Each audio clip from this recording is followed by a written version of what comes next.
Hello, welcome back. ചോറിൻ്റെ കൂടെ കഴിക്കാൻ പറ്റുന്ന നല്ലൊരു സൈഡ് ഡിഷ് റെസിപ്പി ആയിട്ടാണ് ഇന്ന് വന്നിട്ടുള്ളത്. കുട്ടികൾക്കും ഓഫീസിലേക്കൊക്കെ ലഞ്ച് ബോക്സിലേക്ക് കൊടുത്തിടാനൊക്കെ പറ്റുന്ന കോവക്ക ഫ്രൈ റെസിപ്പിയാണ് ഇന്ന് ഷെയർ ചെയ്യുന്നത്.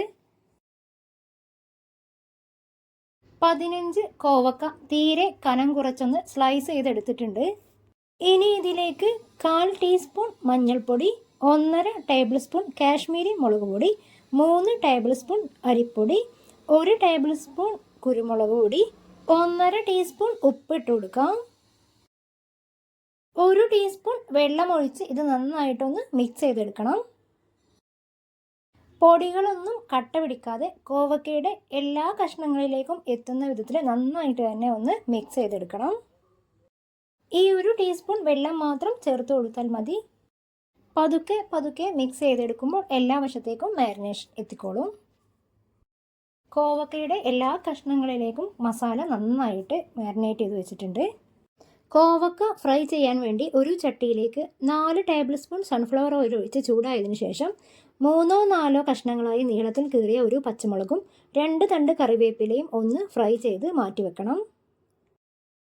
ഇനി ഇതേ എണ്ണയിലേക്ക് മാരിനേറ്റ് ചെയ്ത് വെച്ചിട്ടുള്ള കോവക്ക കഷ്ണങ്ങൾ ഓരോന്നായിട്ട് 6-7 പീസുകൾ മാത്രം ഒരു സമയത്ത് ഇട്ട് കൊടുക്കാം. ഒന്നിന് മുകളിൽ തട്ടാത്ത വിധത്തിൽ വേണം ഇട്ട് കൊടുക്കാൻ.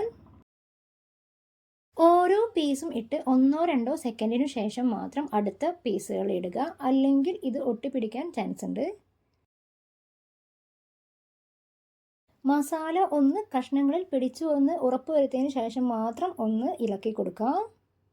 ഒന്നിച്ച് കഷ്ണങ്ങളിട്ട് ഇളക്കാതെ ഓരോരോ പീസായിട്ട് നീക്കുന്ന വിധത്തിൽ വേണം ഇളക്കി കൊടുക്കാൻ.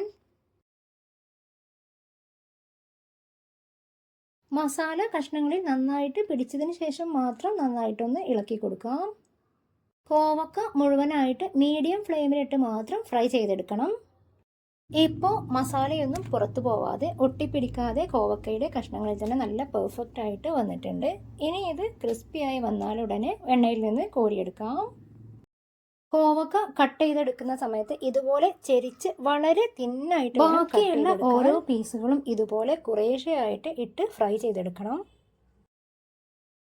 കോവക്ക ഫ്രൈ ചെയ്യാൻ വേണ്ടിയിട്ട് മാരിനേറ്റ് ചെയ്ത് വെച്ചിട്ട് നമുക്ക് ഒരുപാട് സമയം ഇത് വെക്കേണ്ട ആവശ്യമൊന്നുമില്ല, ഉടനെ തന്നെ ഫ്രൈ ചെയ്തെടുക്കാം. പച്ചക്കറികളൊന്നും കഴിക്കാത്ത കുട്ടികളുണ്ടെങ്കിൽ ഇടയ്ക്ക് ഈ രീതിയിലൊക്കെ ഒന്ന് ട്രൈ ചെയ്ത് കൊടുത്ത് നോക്കാം. കോവക്ക വെളിച്ചെണ്ണയിൽ ഫ്രൈ ചെയ്തെടുത്താലും മതി. അപ്പോൾ ഇത്രയേ ഉള്ളൂ. നല്ല ക്രിസ്പി ആയിട്ട് പെർഫെക്റ്റ് ആയിട്ട് മസാലയൊന്നും പുറത്തു പോവാതെ ഒട്ടിപ്പിടിക്കാതെ കോവക്ക ഫ്രൈ ആയിട്ട് കിട്ടിയിട്ടുണ്ട്. ഫ്രൈ ചെയ്തെടുത്ത് എണ്ണ വാർത്ത ശേഷം സെർവ് ചെയ്യാനുള്ള പ്ലേറ്റിലേക്ക് കോവക്കകൾ ഇട്ടിട്ട് നേരത്തെ ഫ്രൈ ചെയ്ത് വെച്ചിട്ടുള്ള കറിവേപ്പിലയും പച്ചമുളകും ഇതിന് മുകളിലേക്ക് ഇട്ട് കൊടുക്കാം. വീഡിയോ ഇഷ്ടമായാൽ ലൈക്ക് ചെയ്യാനും സബ്സ്ക്രൈബ് ചെയ്യാനും മറക്കരുതേ.